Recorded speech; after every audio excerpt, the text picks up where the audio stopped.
ഇന്നത്തെ നമ്മുടെ റെസിപ്പി എന്ന് പറഞ്ഞിട്ടുണ്ടെങ്കിൽ മുട്ട കൊണ്ടിട്ട് ചെയ്തെടുക്കാൻ പറ്റും നല്ല അടിപൊളി ഒരു പലഹാരമാണ്. അപ്പോൾ അതിന് വേണ്ടിയിട്ട് മുട്ട ഒന്ന് നന്നായിട്ട് ഉപ്പ് മാത്രം ഇട്ടിട്ട് ഒന്ന് പുഴുങ്ങിയെടുത്തിട്ടുണ്ട്. അപ്പോൾ പുഴുങ്ങിയ മുട്ട കംപ്ലീറ്റ് ആയിട്ട് ഞാൻ ഇതുപോലെ ഗ്രേറ്റ് ചെയ്തിട്ട് ഒരു ബൗളിലേക്ക് മാറ്റിയേക്കാണ്.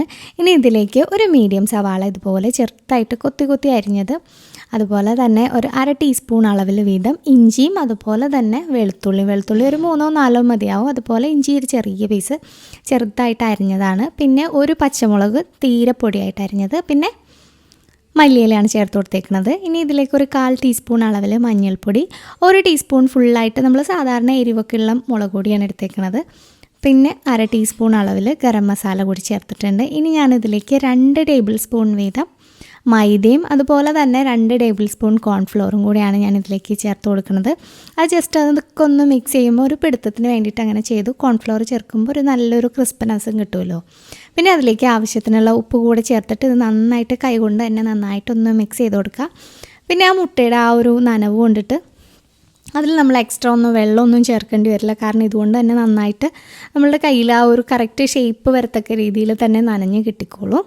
ഇതുപോലെ ഞാൻ കംപ്ലീറ്റ് ഇവിടെ ഞാനൊരു ബോൾ ഷേപ്പിലാണ് ഉണ്ടാക്കുന്നത്. അപ്പോൾ ഓരോരുത്തർക്ക് ഇഷ്ടമുള്ള ഷേപ്പിൽ, ഇപ്പോൾ കട്ട്ലറ്റിൻ്റെ ഷേപ്പിൽ വേണമെന്നുണ്ടെങ്കിൽ അങ്ങനെ ചെയ്തെടുക്കാം, എങ്ങനെ വേണമെങ്കിലും ചെയ്തെടുക്കാം. ഇതിൻ്റെ ജസ്റ്റ് ഒരു കോട്ടിങ്ങിന് വേണ്ടിയിട്ട് ഞാനിവിടെ ഒരു മുട്ടയും അതുപോലെ തന്നെ ബ്രെഡ് പൊടിച്ചതും കൂടിയാണ് എടുത്തേക്കുന്നത്. ബ്രെഡ് അല്ലാന്നുണ്ടെങ്കിൽ റസ്ക് പൊടിച്ചതോ അങ്ങനെ എന്താണെന്ന് വെച്ചെടുക്കാം, അല്ലെങ്കിൽ റവയാണെങ്കിലും കുഴപ്പമൊന്നുമില്ല. റവ ആയാൽ നല്ലൊരു ബ്രൗൺ കളറിൽ കിട്ടില്ല എന്ന് മാത്രമേ ഉള്ളൂ. അപ്പോൾ ഞാനിതുപോലെ എല്ലാം ആ മുട്ടയുടെ ബാറ്ററിൽ മുക്കിയിട്ട് ബ്രെഡ് പൊടിയിൽ ഒന്ന് കവർ ചെയ്ത് നമ്മൾ സാധാരണ കട്ട്ലറ്റൊക്കെ ചെയ്യണ പോലെ.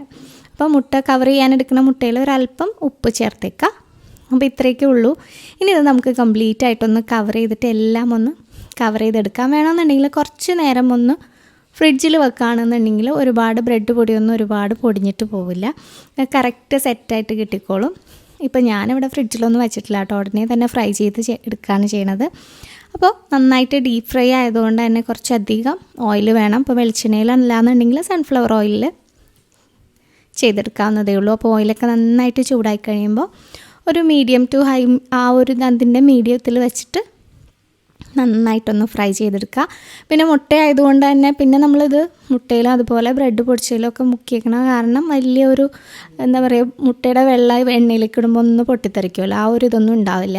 പിന്നെ ഇടയ്ക്കൊന്ന് ട്വിസ്റ്റ് ചെയ്ത് കൊടുത്തേക്കുക, കാരണം ബ്രെഡൊക്കെ പെട്ടെന്ന് തന്നെ കളറ് മാറി വരാനുള്ള ചാൻസ് ഉണ്ട്. അപ്പോൾ ഇതിൻ്റെ ഉള്ളിലെ സംഭവങ്ങളൊക്കെ, അതായത് ഇഞ്ചി വെളുത്തുള്ളി അതുപോലെ സവാളയൊക്കെ ഒന്ന് നന്നായിട്ട് ഒന്ന് വെന്ത് കിട്ടണം. അതിന് വേണ്ടിയിട്ട് ആ തീ ഒന്ന് കൺട്രോൾ ചെയ്തിട്ട് ഏകദേശം തിരിച്ചിട്ട് കൊടുത്തിട്ട് നല്ലൊരു ഗോൾഡൻ ബ്രൗൺ കളറിൽ വരത്തക്ക രീതിയിൽ ഒന്ന് ഫ്രൈ ചെയ്തെടുക്കുക. ഇപ്പോൾ ഏകദേശം എല്ലാം ഒന്ന് നന്നായിട്ട് ഫ്രൈ ആയിട്ടുണ്ട്. ഇനി നമുക്കിത് എണ്ണയിൽ നിന്നൊക്കെ കോരിയെടുക്കാം. എന്താ ഒരു കെച്ചപ്പിൻ്റെയൊക്കെ കൂടെ കഴിക്കാനാണെന്നുണ്ടെങ്കിൽ ഒരു ചായയുടെയൊക്കെ കൂടെ നല്ലൊരു ടേസ്റ്റി ആയിട്ടുള്ളൊരു പലഹാരമാണ്.